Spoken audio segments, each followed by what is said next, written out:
Dios sea bendito, estimados estudiantes de primero de bachillerato. En esta ocasión vamos a conocer la teoría de la evolución por selección natural y la teoría sintética de la evolución. Este tema lo encontramos en el texto a partir de la página 171 a la página 176.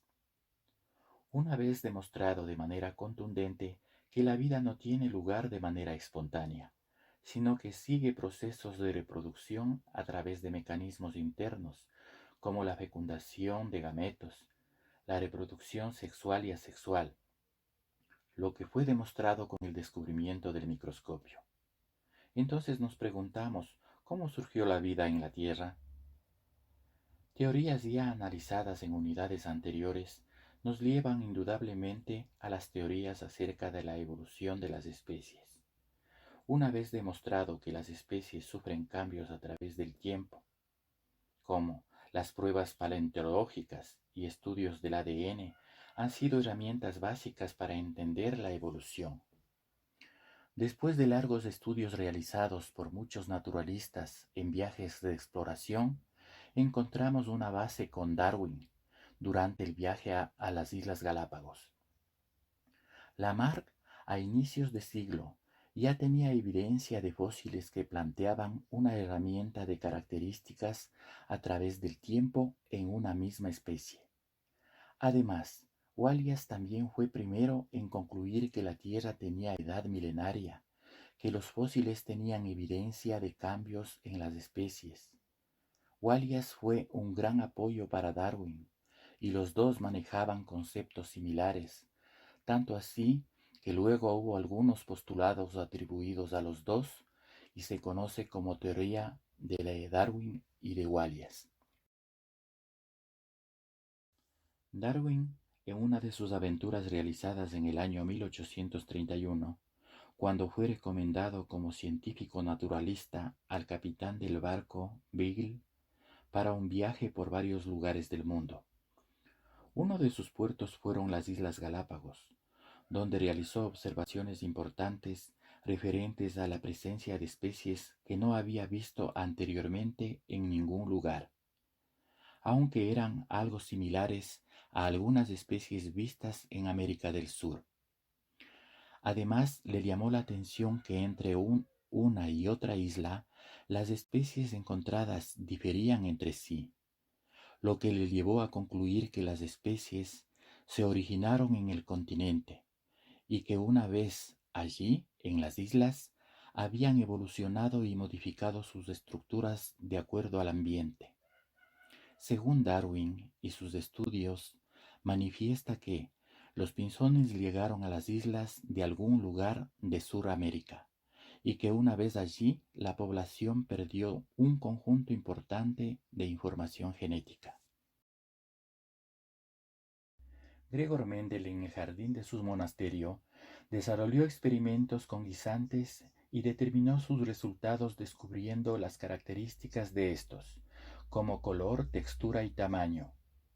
Combinando estas cualidades físicas, obtuvo guisantes amarillos, guisantes verdes, guisantes amarillos lisos y guisantes verdes rugosos. En el año de 1953, aparecen en el escenario científico dos genetistas que cambiaron radicalmente la investigación genética: Watson, estadounidense, y Crick, de Gran Bretaña. Los dos trabajaron a partir de los descubrimientos anteriores. En 1953 se presenta al mundo la verdadera configuración de ADN con sus dos cadenas en espiral, formado por azúcar, fosfatos y bases nitrogenadas. Estos descubrimientos fueron precursores de la ingeniería genética actual, y el mismo Watson formó parte del grupo que inició el proyecto Genoma Humano en el año 2000, cuyo objetivo fue identificar cada uno de los genes en el ser humano. Gregor Mendel fue un sacerdote nacido en Austria, especializado en matemática y ciencias, lo que le permitió tener una visión científica, especialmente en labores de jardinería en su monasterio. Los trabajos de Mendel se publicaron en 1866 y sus colegas no le dieron importancia por falta de entendimiento o por los procesos de rigor de sus resultados. Luego de 4 décadas, otros científicos realizaron trabajos de cruces genéticos en plantas, cuyos resultados los llevó a reconocer los descubrimientos de Mendel y sus leyes. Primera ley: uniformidad de primera generación. Esta ley describe cuando se mezclan dos razas puras, homocigotos, igual información genética.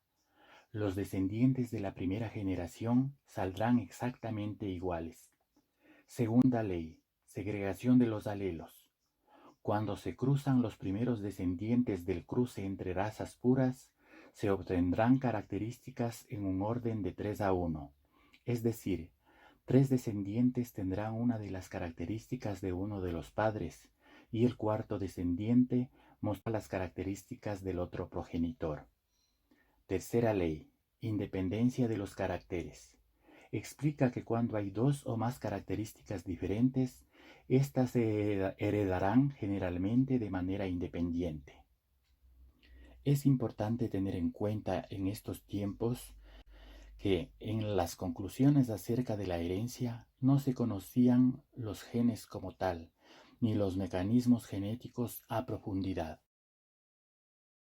Gregor Mendel, en el jardín de su monasterio, desarrolló experimentos con guisantes y determinó sus resultados descubriendo las características de estos, como color, textura y tamaño. Combinando estas cualidades físicas, obtuvo guisantes amarillos, guisantes verdes, guisantes amarillos lisos y guisantes verdes rugosos. En el año de 1953, aparecen en el escenario científico 2 genetistas que cambiaron radicalmente la investigación genética: Watson, estadounidense, y Crick, de Gran Bretaña. Los dos trabajaron a partir de los descubrimientos anteriores. En 1953 se presenta al mundo la verdadera configuración de ADN con sus 2 cadenas en espiral, formado por azúcar, fosfatos y bases nitrogenadas.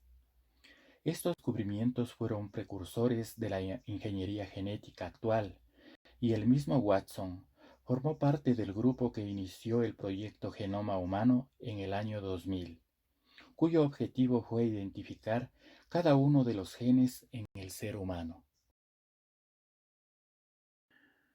Una mirada en retrospectiva nos muestra los avances durante casi 300 años para llegar a pleno siglo XXI, con los avances en biología molecular e ingeniería genética que han revolucionado al mundo de la medicina, los conocimientos de las especies, sus ancestros y la perspectiva del ser humano a futuro. La teoría sintética de la evolución es intento, exitoso además, de poder conjugar en un solo postulado los hallazgos de Darwin y el papel de la selección natural con los descubrimientos científicos logrados por Mendel. Algunos aportes de Darwin han generado polémica debido a la falta de evidencias, tomando en cuenta que el papel de la selección natural encaja a la perfección en los caminos de la evolución.